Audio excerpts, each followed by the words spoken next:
Who are you? Ako nga pala si Zenjiviel Borjal, 21 years old, at ako ay nakatira sa Carmona, Cavite.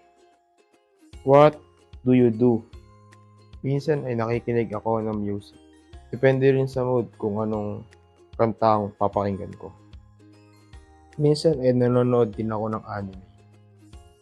Ano nga ba ang pangarap kong trabaho? Sa ngayon ay gusto ko maging software developer.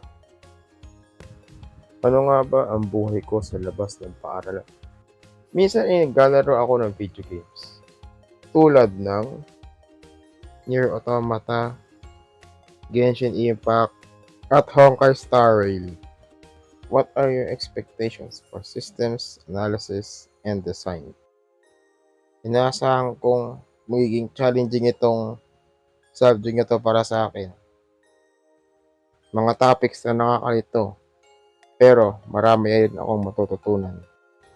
Salamat po sa panonood.